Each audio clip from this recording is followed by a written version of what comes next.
আমার খবর। দুবরাজপুরের বিডিও জয়সূর্য চক্রবর্তীকে বদলি করে দার্জিলিংয়ে পাঠানো হলো। তার পরিবর্তে দুবরাজপুর ব্লকের নতুন বিডিও হিসেবে দায়িত্ব নিতে চলেছেন পশ্চিম বর্ধমান জেলার ডেপুটি ম্যাজিস্ট্রেট ও ডেপুটি কালেক্টর শুভদীপ চ্যাটার্জি। সম্প্রতি দুবরাজপুরের বিডিও জয়সূর্য চক্রবর্তীর বিরুদ্ধে এক মহিলা আইসিডিএস সুপারভাইজার যৌন হেনস্থায় গুরুতর অভিযোগ তুলেছিলেন।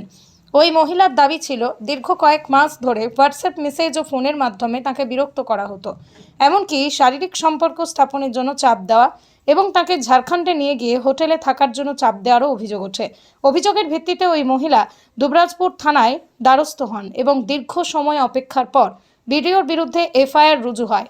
পাশাপাশি মুখ্যমন্ত্রী, রাজ্য পুলিশের ডিজি, বীরভূমের জেলাশাসক, পুলিশ সুপার সহ একাধিক প্রশাসনিক আধিকারিকের কাছেও ইমেইলের মাধ্যমে অভিযোগ জানান তিনি। অভিযোগের সমর্থনে তার মোবাইলে থাকা বিভিন্ন চ্যাট ও অন্যান্য তথ্য প্রমাণও থানায় জমা দেওয়া হয়েছে বলেই দাবি করেন অভিযোগকারিনী। এই ঘটনার পরই এবার সামনে এলো জয়সূর্য চক্রবর্তীর বদলির খবর। তাকে দার্জিলিংয়ে পাঠানো হয়েছে এবং তার জায়গায় দুবরাজপুরের বিডিও হিসেবে আসছেন শুভদীপ চ্যাটার্জি। যদিও এই বদলির সঙ্গে ওই মহিলা সুপারভাইজারের করা অভিযোগের সরাসরি কোনো যোগ রয়েছে কিনা তা এখনও প্রশাসনের পক্ষ থেকে স্পষ্ট করা হয়নি। ফলে জয়সূর্য চক্রবর্তীর বদলি ঘিরে দুবরাজপুরে শুরু হয়েছে নতুন করে জল্পনা। এদিকে বিডিওর বিরুদ্ধে ওঠা অভিযোগের তদন্ত কোন দিকে এগোয় এবং নতুন বিডিও হিসেবে শুভদীপ চ্যাটার্জি কবে দায়িত্ব নেন সেদিকেই নজর রয়েছে। বাসন্তী দেবী গাঙ্গুলি ফাউন্ডেশনের বৃদ্ধাবাস সেবা করাটাই মূল উদ্দেশ্য আমাদের। তাই অশীতিপর বৃদ্ধাদের পরম যত্নে আগলে রাখছি আমরা। রয়েছে অন্ন, বস্ত্র এবং সুচিকিৎসার ব্যবস্থা।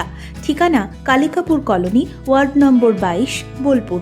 সাক্ষাৎ ও পরিদর্শনের সময় সকাল 10টা থেকে দুপুর 1টা পর্যন্ত।